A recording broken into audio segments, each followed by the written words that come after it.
што нагаварыў Штефанаў пра беларусаў, правда, я яго так хутчэй у выразках іншых каналаў глядзеў. Наслухаўшись, як пра нас расказваюць пра нашу гісторыю Эйдельман і іншыя разнастайныя прадстаўнікі з Расіі, я вырашыў, што трэба як-то кампенсаваць гэта ўсё. Сёння я аднаўляю чытанне кнігі беларускіх гісторыкаў па беларускаму погляду на гісторыю Расіі. Ад старажытнасці, дакладней ад сярэднявечча да сучаснасці. Чытаць я буду ў фармаце стрыма, паглядзім, як оно будзе. Прабачце. Будем эксперыментаваць з гэтым на каменты і заўвагі. Не буду адказваць да тых пор, пакуль не прачытаю ўсё, а потым буду разбіраць, спадзяюсь, каменты будуць. А хтосьці паглядзіць в запісе. Ну што, поехали, переключаемся на сам тэкст.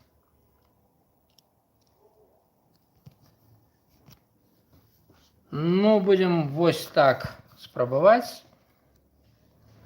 І поехали. Сёння уже аж третья частка. Новгородская Русь. 3.1. Узнікнення Новгородской Республики. Старажытны Новгород стаяў на двух берагах ракі Волхва. За 4 кіламетры ад упадзення яе ў возера Ільмень. У летапісах горад упершыню згадваецца пад 859 годам у сувязі з падданнем пакліканню горад князя Рурыка. Археолагі лічаць, што магчымай яго рэзідэнцыяй было гарадзішча, якое знаходзіцца на правым беразе Волхва, за 3 кіламетры на поўдзень ад сучаснага Новгорада. Так, секунду, трэба паправіць. Чытанка жывая, па гэтаму ўсё будзе не зусім ідэальна. Что-то я бачу, што пакуль няма гледачоў, нічого страшнага. Як-небудзь будуць. Вось так будзем глядзець. Блин, хтосьці ідзе ў госці у самы непадыходзящы момант. Так бывае. Я жыву в месцы, якое як гурт тоже так. Ладно, працягваем чытаць. Ад сучаснага Новгорада. 19 чалавек, нават прыемней чытаць. Новгорада. Самыя старажытныя пласты ў горадзе, добра вывучаныя археолагамі, датуюцца пачаткам 10 стагоддзя. Першая драўляная грэбля маставая і сталая забудова гарадскіх вуліц адносяцца да 40-х гадоў 10 стагоддзя. Ужо у 10 стагоддзі горад складаўся з 3 кварталаў, канцоў, якія мелі назвы славенскі, людзін і нярэўскі. У творы візантыйскага імператара Канстанціна аб кіраванні дзяржавай, напісаным у 948-952 годах, ёсць звесткі пра Новгород. Згадваюць пра яго і скандынаўскія сагі пад назвай Хольмгард. Сучасныя даследчыкі лічаць, што першыя славянскія пасяленцы з'явіліся на гэтай зямлі з захаду і не пазней за 9 стагоддзя тут пачаў складвацца асаблівы наўгародскі дыялект, які спалучаў у сабе рысы заходне і ўсходнеславянскіх гаворак. Ужо ў 10 стагоддзі горад займаў даволі вялікую тэрыторыю і быў значным рамесна-гандлёвым цэнтрам. Археолагі знайшлі тут шмат манет усходняга паходжання, што сведчыць пра тагачасныя актыўныя гандлёвыя сувязі месцічаў. Каля горада, там, дзе Волхаў выцякае з возера Ільмень, выцякае з возера Ільмень, знаходзіцца пагорак Пярынь, дзе было капішча бога Перуна. У 1951-52 годах яно было раскапана археолагамі пад кіраўніцтвам Валянціна Сядова. У цэнтры капішча была круглая пляцоўка дыяметрам 21 метр, абмежаваная ровам шырынёй да 7 метраў і глыбінёй больш за 1 метр. У цэнтры пляцоўкі знайшлі яму ад драўлянага слупа дыяметрам 60 сантиметраў. Тут стаяў горад Перуна. Не горад, тут стаяў стод Перуна, які ў 958 годзе секлі ды скінулі ў Волхаў. Перад ідалам быў ахвярнік кола, выкладзены з камянёў. Так, сейчас крышечку поправим. Роў, выкананы вакол капішча, меў, так, хвилинку, меў. Картинка будет меняться на этом стриме, что уже не кепска. О, Софийский собор у Великим Новгороде, коли что. Так. Меў звонку 8 круглых выступаў, таму зверху капішча нагадвала вялікую кветку з 8 пялёсткамі. У кожным з іх гарэў ахвярны агонь. Яго запальвалі падчас святаў. У 12-13 стагоддзях па сутнасці склаўся вядомы цяпер гістарычны цэнтр Новгарада. Прабачце, прамы эфір вось так бывае. Натрэніруюсь потым. На пагорку на левым беразе Волхава знаходзіўся ўмацаваны дзядзінец Крэмль. Вось вежа Новгародскага Крэмля, калі што. А вось фрэска з Софійскага собора ў Новгарадзе. Крэмль, на якім у 1045-1050 годах пабудавалі згаданы ўжо намі Софійскі собор, распісаны унікальнымі фрэскамі. Зразумела, чаму гэтая частка горада называлася Софійскай стараною. З Новгарадам звязана творчасць адметнага іканапісца Алексія. Зараз зробім. Алексія Грэчына. Так, секунду. Вось, я так разумею, вось такія былі іконы. Так, спас нерукотворны 12 стагоддзя. Алексей Грэчин. Предполагается, пытальнік стаіць. Грэчына. Яго мянушка сведчыць хутчэй за ўсё пра яго візантыйскае паходжанне, які працаваў там на мяжы 12 і 13 стагоддзяў. На правым беразе ракі знаходзілася гандлёвая старана з торгам і Ярослававым дворышчам, дзе збіралася гарадское веча. На пачатку 11 стагоддзя абедзве часткі горада злучылі драўляным мастом. Горад быў збудаваны двухпавярховымі драўлянымі дамамі. Людзі жылі на высокім другім паверсе, які абапіраўся на слупы. На першым паверсе былі склады, тут трымалі птушак і дробную рагатую жывёлу. Дамы былі аздоблены разьбою, а вокны мелі шыбы, зробленыя са слюды. Горад меў драўляны вадаправод і драўляныя грэблі маставыя. Археолагі вызначылі, што з 10 па 16 стагоддзя маставыя налічвалі 30 драўляных ярусаў, напластаваных адзін на адным. Да, горад прям жыў і развіваўся. Дарэчы, хто глядзіць, не пашкадуйце, паставьте падабайку, калі вам гэта бяспечна, ну і каменты пішыце, каб потым можна было пагутарыць. Кніга, якщо перафотаграфаваная ў інтэрнэце, вы яе, на жаль, не знойдзеце. 3.2. Абвяшчэнне незалежнасці Новгарада. До другой чвэрці 12 стагоддзя Новгародская зямля належала кіеўскаму князю, які пасылаў туды княжыць або сына, або бліжэйшага сваяка. З 1126 года новгародцы пачалі выбіраць пасадніка, прадстаўніка горада перад князем, а потым і тысяцкага кіраўніка мясцовага апалчэння.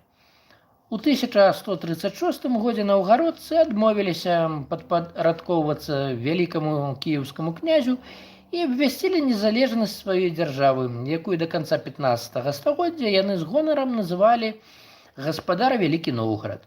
Межы дзяржавы даходзілі аж да Белага мора і астравоў у Ледавітым акіяне. Ну, вот так вот. Да, немаленькая была дзяржава. Так, сейчас зробім пераход і далей. Ад 1156 года новгародцы на вечы з ліку мясцовага духавенства выбіралі свайго епіскапа. Дзеля кіравання войскам дружынай. Яны запрашалі служылага князя, якому за службу добра плацілі, але ў любы момант маглі звольніць з гэтай пасады. Ад часоў Ярослава Мудрага князі жылі ў цэнтры горада, на ўжо згаданым Ярослававым дварышчы. Пасля 1136, дзякуй за падабайку, года князям было забаронена жыць у горадзе, а на месцы, дзе стаяў іхны палац, зрабілі плошчу для гарадскога веча. Археолагі вызначылі, што вечавая плошча уяўляла сабою суцэльны драўляны мост, ён рэгулярна падмятаўся і быў чысты. На гэтай плошчы збіраліся тысячы чалавек. Ну, вось так. Так, крышачку паправім і чытаем далей. Вон там вы зможаце, як што, убачыць Георгіўскі сабор Юр'еўскага манастыра Новгарад. Так, тысячы чалавек. Гарадскім судом кіравалі служылы князь і пасаднік. Так, з часам пачаў называцца выбраны кіраўнік дзяржавы. Горад дзяліўся на сотні, кожная сотня мела сваё мясцовае веча і выбарнага кіраўніка соцкага. У сваю чаргу сотня дзялілася на вуліцы, якімі кіравалі вуліцкія старасты. Вялікія кварталы горада, канцы, якія складаліся з сотняў і вуліц, мелі канчанскага старасту, канчанскае веча і канчанскую ўправу. Цікава, канешне. Агульнае веча збіраў князь, тысяцкі або пасаднік. Пра гэта званілі ў вечны звон. Опа! Зробім, щоб крыху лепш вам было бачна і можна было нават чытаць. На веча запрашаліся прадстаўнікі з Пскова і Ладагі, гарадоў, які ўваходзілі ў наўгародскую дзяржаву. Новгарад быў багатым горадам, дзякуючы развітым тут гандлю і рамёствам. Мёд, воск, футра наўгародскія купцы вывозілі на продаж у Скандынавію, Нямецчыну, Францыю. Адтуль прывозілі каштоўныя металы, віны, сукно, зброю. Фактычна, Вялікі Новгарад уваходзіў у Ганзейскі саюз, меў свой гандлёвы цэнтр на востраве Готландзе. Вельмі моцным тут быў ліхвярскі капітал. Ліхвяры – гэта тыя, хто даюць грошы ў долг. Першым наўгародскім загарадным манастыром лічаць, я так разумею, хаця не, час, мы пераключымся. Першым наўгародскім загарадным манастыром лічаць Юр'яў. Так, лічаць Юр'яў. Там у 1119 годзе пабудавалі Георгіўскі сабор, які захаваўся да нашых дзён. Там вы бачылі гэты сабор. Магчыма, тут зараз вы пабачыце яшчэ штосьці. Царква Спаса на Нярэдзіцы. Ух ты ж, блін. Часам назвы незвычныя цяжка вымавіць. З сярэдзіны 12 стагоддзя складваецца самастойная новгарадская будаўнічая школа. Наўгародскія дойліды будавалі невялікія чатырохслупавыя храмы. Іх замацоўвалі, іх замоўцамі былі багатыя баяры або жыхары асобных канцоў ці вуліц. Храмы будавалі з мясцовага вапняку, а інтэр'еры распісвалі фрэскамі. Сярод іх вылучаецца унікальны храм Спаса на Нярэдзінцы 1198-199 гады. Вось той храм, які, я зразумеў, так, вось гэты храм, вось гэты во. Адметным помнікам наўгародскай архітэктуры сталі пабудаваныя, як мяркуецца, пры канцы 12 або на пачатку 13 стагоддзя царква Раства Багародзіцы ў Пярычынскім скіце і царква Параскевы Пятніцы, першапачатковая пабудова ў 1207 годзе. Гэта вось гэты будынак. І зараз побачым, магчыма там. А не. Хаця не, вось якраз. Вось гэта вось царква Параскевай Пятніцы ў Новгарадзе. Вось такі стыль быў. Чытаем далей спадарства. Яшчэ ў другой палове 12 стагоддзя, дзе мураваныя цэрквы былі пабудаваны ў Ладазе, якая належала Новгараду, унікальныя фрэскі, кавыя роспісы, царквы Спаса на Нярэдзінцы, некаторых іншых новгародскіх храмаў, а таксама царква святого Георгія ў Ладазе, сведчаць аб існаванні самастойнай новгародскай мастацкай школы манументальнага жывапісу. Аднак пасля 1240 года мураванае будаўніцтва ў Новгарадзе спыняецца і аднаўляецца толькі пры канцы 13 стагоддзя. Першай пасля 1292 года пабудавалі царкву Міколы на Ліпнеў, потым царкву Фёдора Стратилата на Шчыркове, 1292-95 год. Дарэчы, вось зараз я вам пакажу, тут на карцінцы гэтая царква.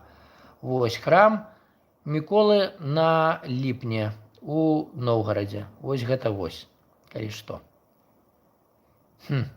Цікава, конечно. Дарэчы, напишите хто-небудзь, як такі фармат. Дзякуй за другую падабайку. Я, походу, буду менавіта па чацвяргах кожны тыдзень чытаць, калі нічого не перашкодзіць, вось гэту кнігу. Менавіта ў фармаце стрыма. Так што запамінайце.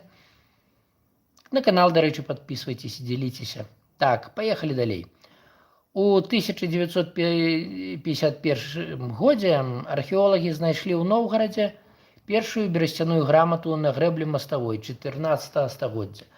Агулам такіх грамат знойдзена ўжо болей за 1000. І вось такая вось эта грамата. Можете паназіраць, пакуль я чытаю. І не толькі ў Новгарадзе яны знойдзены, але і ў іншых гарадах. Берасцяныя граматы ёсць і ў Беларусі. Гэта сведчыць пра тое, што жыхары усходнеславянскіх гарадоў, простыя рамеснікі ці купцы. Так, секунду, пераключуся. Ці купцы, так, гаспадарства, секунду, умелі чытаць і пісаць. І пачынаючы з 12 стагоддзя, паспрабую зрабіць, щоб на лепш вам глядзела, з 12 стагоддзя выкарыстоўвалі для пісьма бяросту.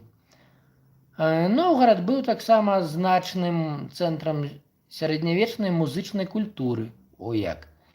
Яшчэ ў 12 стагоддзі сярод вядомых майстроў царкоўных спеваў згадвалася імя манаха Кірыка, які выявіў сабе не толькі знаўцам пеўчага майстэрства, але і адным з самых адукаваных людзей свайго часу.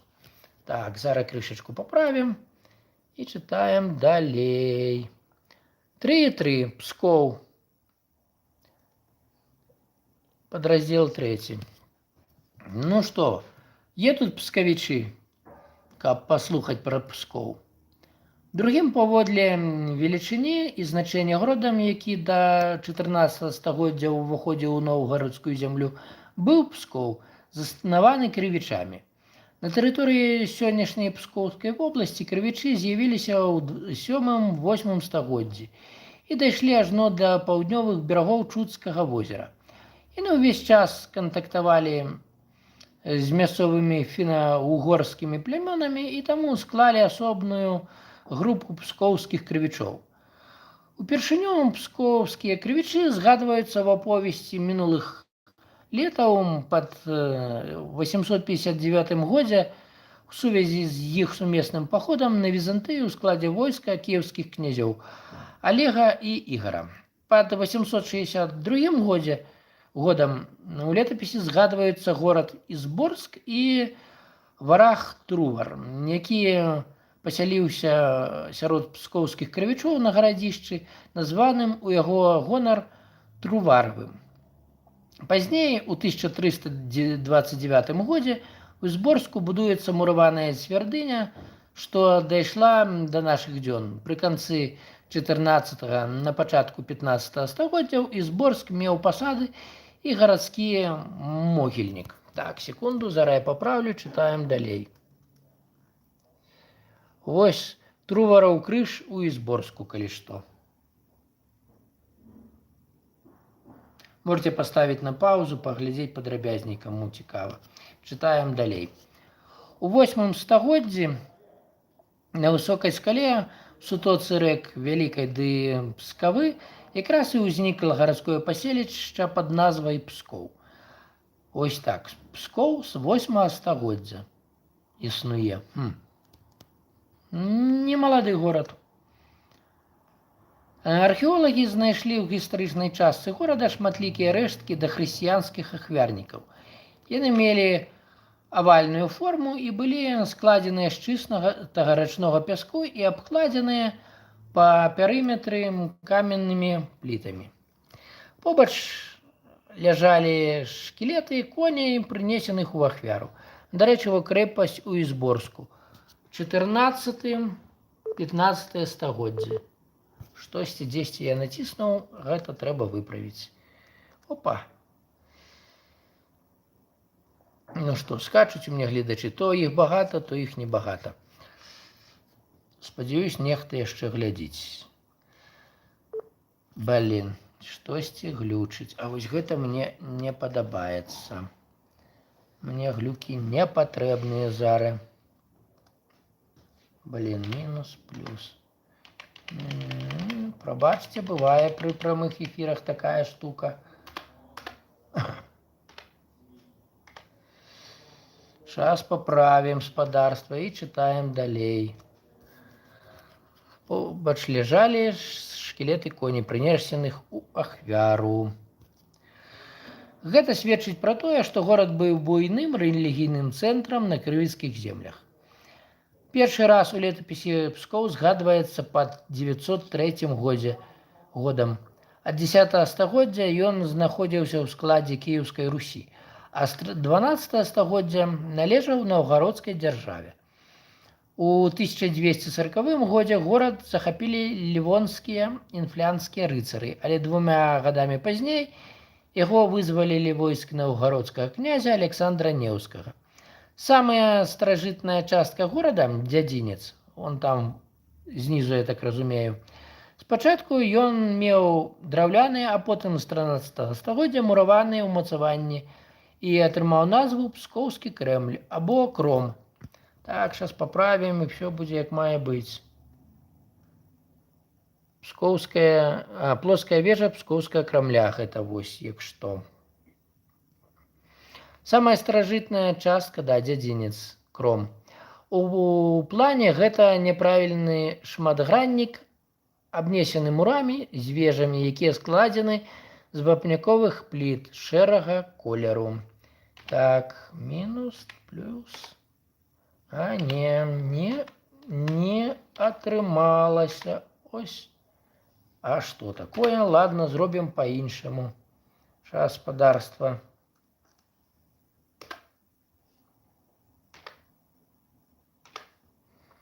Будем чытаць далей. Не ведаю, як вам гэты фармат, ну, пабачым, з шэрага колеру.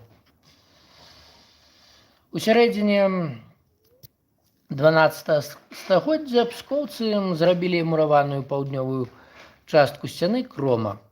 Мур выходзіць на раку Вялікую, адкуль пачынаюцца ўмацаванні іншых гарадскіх кварталаў.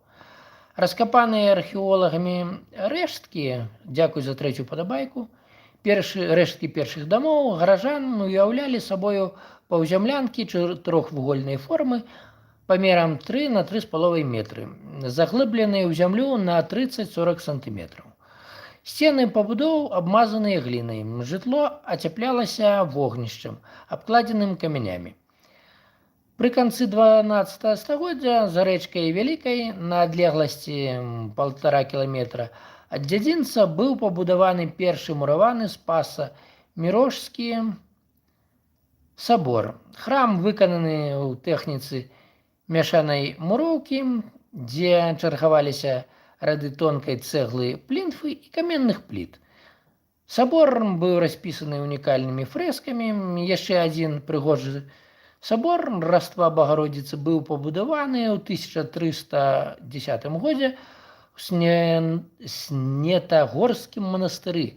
Храм быў складзены з каменных пліт і меў прыгожы фрэскавы роспіс.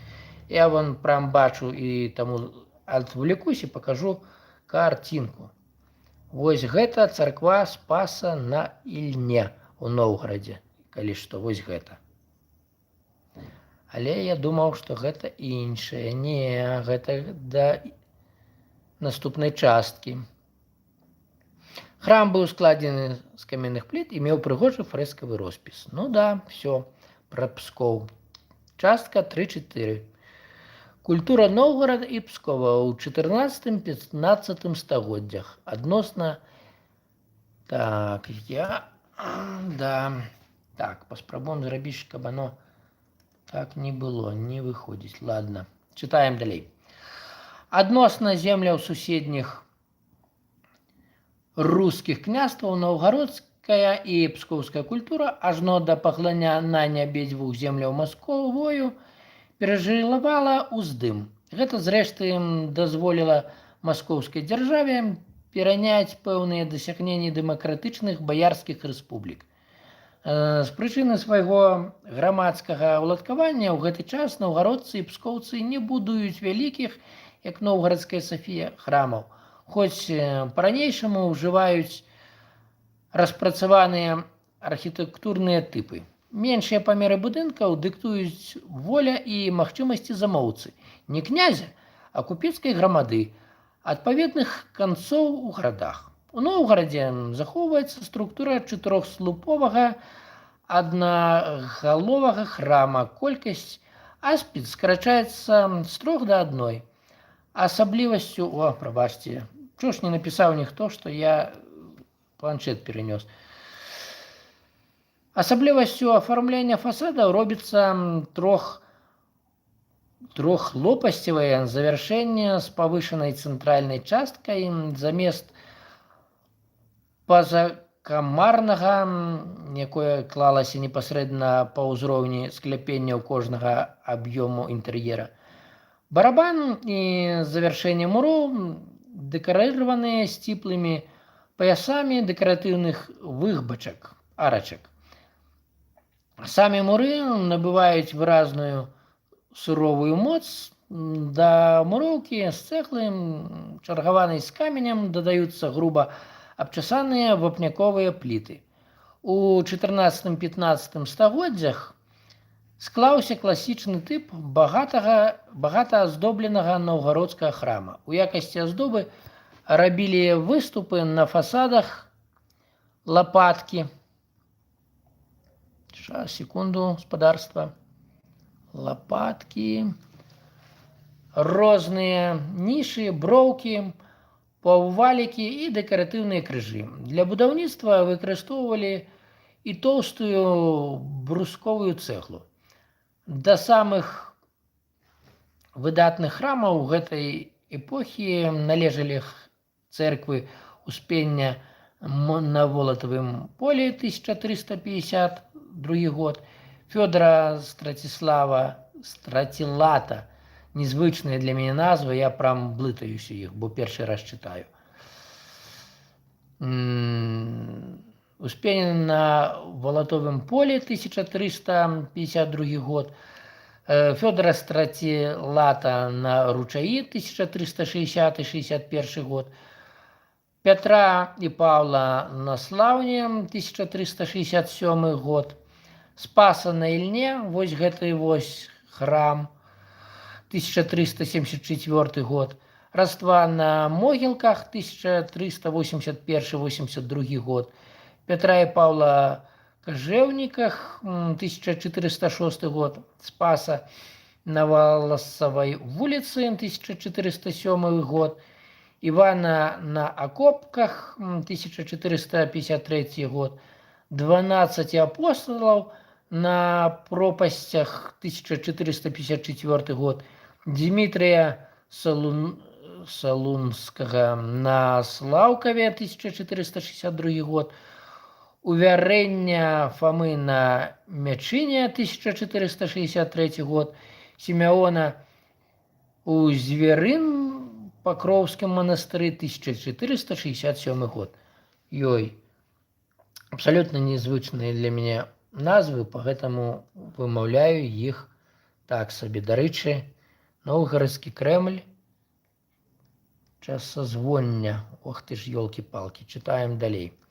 Археологи раскопали рэшткі гарадскіх умацаванняў, пабудаваных у 1335 годзе. Таўшчыня муроў складае каля 3 метраў. У тым жа годзе быў пабудаваны Новгарадскі Кремль, які захоўваўся да нашых дзён. Вышыня яго муроў, абкладзеных цэглай, у межах 8-10 метраў. Ніфіга сабе. Да. Таўшчыня ўнізе да 4 метраў. У 15 стагоддзі паблізу Новгарадскай Сафіі пабудавалі ансамбль двара владыкі, епіскапа Новгарада з гранавітай палатай. Яна мае вялікую залу, перакрытую дэкаратыўнымі скляпеннямі. У палаце збіралася рада паноў, ладзіліся прыёмы для замежных паслоў і знакамітых гасцей.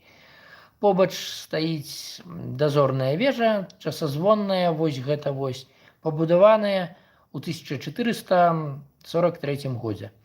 Так, спадарства, секунду переключаемся. А что такое? Чаго яно у мяне перестало так працаваць? Бывае. Так, сейчас идем далей. Феофан Грек, Тройца.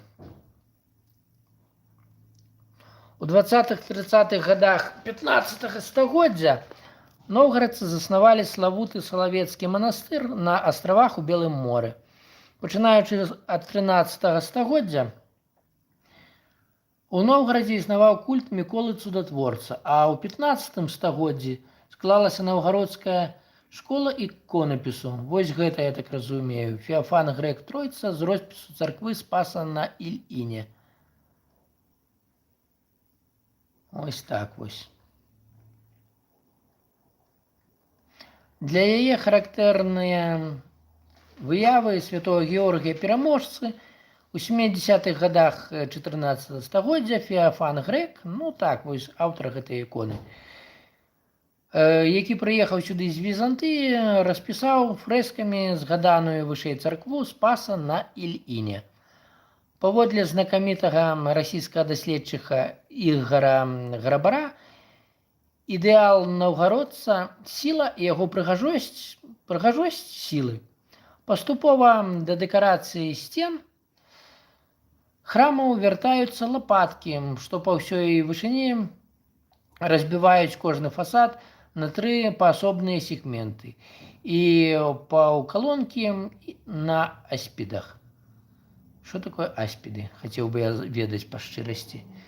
Згаданыя церквы Спаса на Ільіне, царква Пятра і Паўла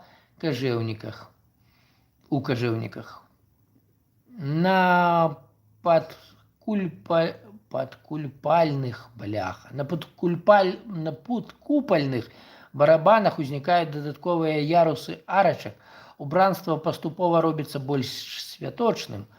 Асаблівую цікавасць выклікаюць ужо згаданыя пабудовы, узведзеныя новгарадцамі разам з нямецкімі майстрамі. Гранавітая палата, 1433 год, узор сувязяў з Еўропай і прататып маскоўскай гранавітай палаты з нервюрнымі скляпеннямі і іншымі элементамі паўночнай готыкі. А таксама часазвонная 1443 год, ці не першы выпадак выкарыстання на Русі шатровага завяршэння. Якраз у гранавітай палаце ў 1478 годзе была абвешчана грамата Івана III аб пазбаўленні горада незалежнасці.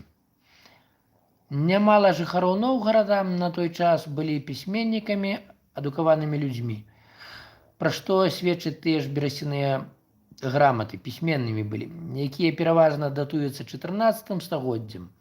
Літары на бяросту наносілі касцяным вастрыём. Граматы напісаны простай размоўнай мовай і распавядаюць пра штодзённае жыццё новгарадцаў. Так, вось, дарэчы, гранавітая палата Новгарада. Бачу, людзі крыху адсыпались, ну нічога. Хто не даседзеў дасюль паглядзяць потым у запісе мой стрым. І спадзяюсь, будуць каменты. Працягваем. Росквіт Пскова пачаўся ў 13 стагоддзі. Пра гэта сведчыць яго абарончыя збудаванні. У 13 стагоддзі да Крома быў прыбудаваны яшчэ адзін умацаваны гарадскі квартал, які атрымаў назву Даўмонтаў горад. На працягу 14-15 стагоддзяў тут узвялі 6 мураваных храмаў і мураваныя палаты. Археолагі знайшлі рэшткі гэтых будынкаў, а таксама сляды старажытных вуліц, вымашчаных драўлянымі плахамі на лагах. Шырыня іх вагалася ад 3 да 3,15 метраў. Абапал стаялі платы з абчасаных бярвённяў дыяметраў ад 8 да 12 сантыметраў. Быў знойдзены і драўляны вадаправод, у выглядзе труб, што складаліся з 2 жолабаў, абгорнутых бяростай. Месцічы жылі ў драўляных хатах плошчай на 20-25 квадратных метраў. У 1309 годзе будуюць трэцяе кола гарадскіх муроў і з'яўляюцца ўмацаваны сярэдні горад. Пры канцы 14 на пачатку 15 стагоддзяў гарадскія муры будавалі і павялічылі іх таўшчыню да 4 метраў, а таксама зрабілі 6 вежаў з байніцамі. Так, зараз глянем, што гэта за малюнак і, магчыма, перайдзем далей. Гэта Пскоў, абарончая вежа. Вось так яны выглядалі, такія былі вежы. Так, пераключаемся, спадарства. Да, штосьці ў мяне ўглючыла, ну ладно.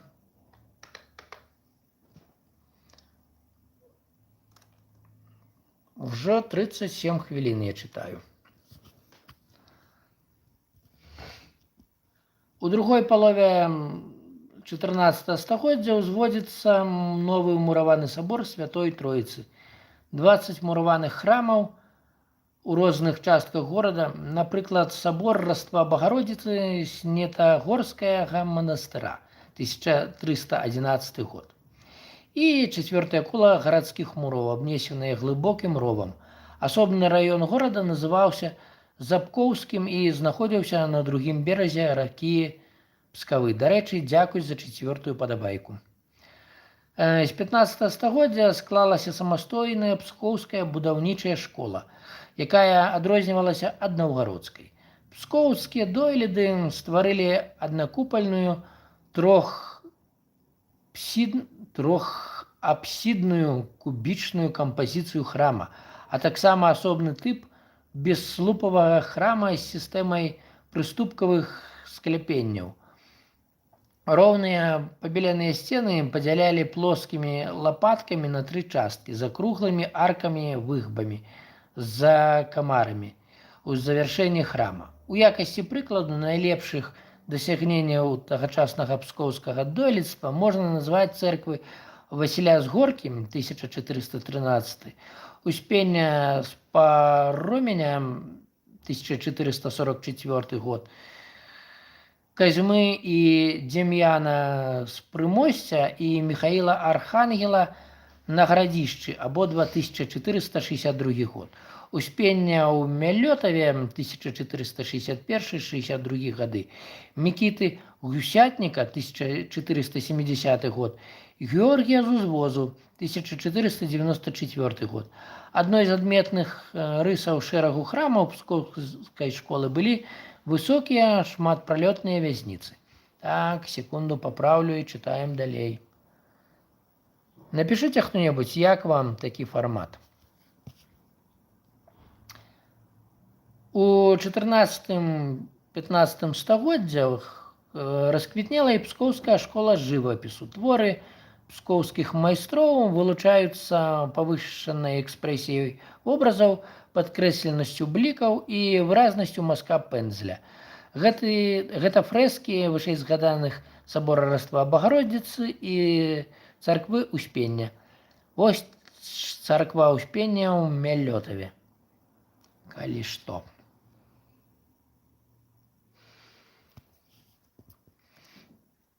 Спадарства. 40 хвілін чытаю, афігець. Горла перасохла па шчырасці. Да другой паловы 14 стагоддзя, ось, дарэчы, пскоўскі вобраз, такія былі іконы ў Пскове.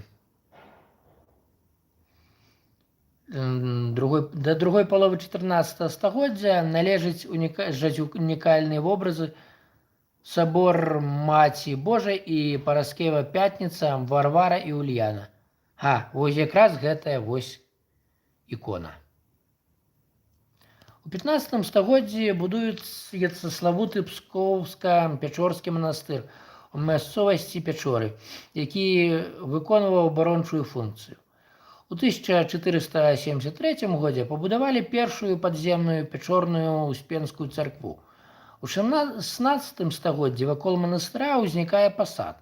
Яго разам з манастром абнеслі мурам з 9 вежамі. Уваход вёў цераз святыя вароты з вежай. Падземныя пячоры мелі даўжыню блізу 200 метраў. Зараза. Так, секунду, папраўлю і чытаем далей. Спадарства.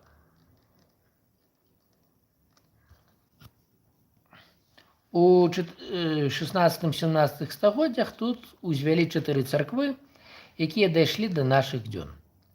У 1465 годзе паўстае 5-е кола гарадскіх муроў Пскова. Горад дзяліўся на 7 канцоў, з іх 2 у Запскоўі. Канцы падзяліліся на сотні.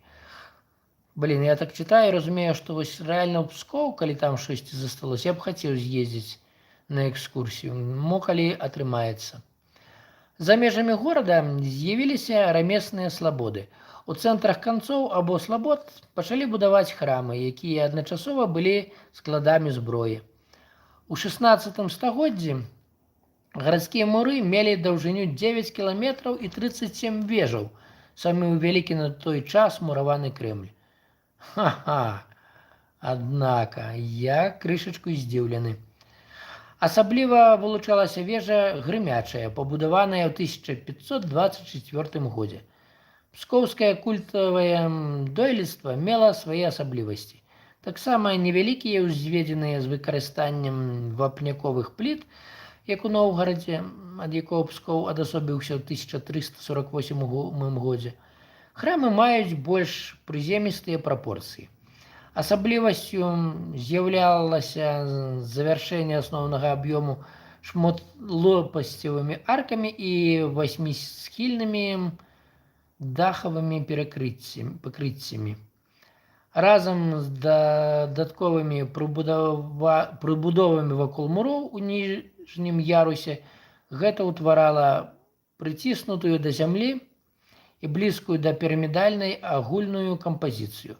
Барабаны аднагаловых цэркваў дэкаравалі паяскі 3- і 4-кутных паглыбленняў. Царква Васіля на Горцы, 1413 год. Спадарства. Калі нехта думае, што чытаць кнігі гістарычныя прасцей, чым мастацкія, то, канешне, чалавек памыляецца моцна. І дачытаў я ў лепшым выпадку палову. Так, спадарства, шчыра кажу, у мяне горла.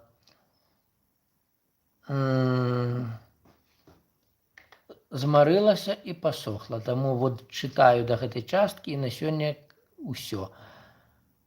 Далей працяг будзе праз тыдзень. Царква Васіля на Горцы ў Пскове. Вось такія вось цэрквы будавалі пскавічы. Пскоўскай адметнасцю было ўзвядзенне пры храмах асобных званніц з некалькімі арачнымі пралётамі. Вось, як я бачу там. Царква Багаяўлення на Запсков'ю, 1496 год.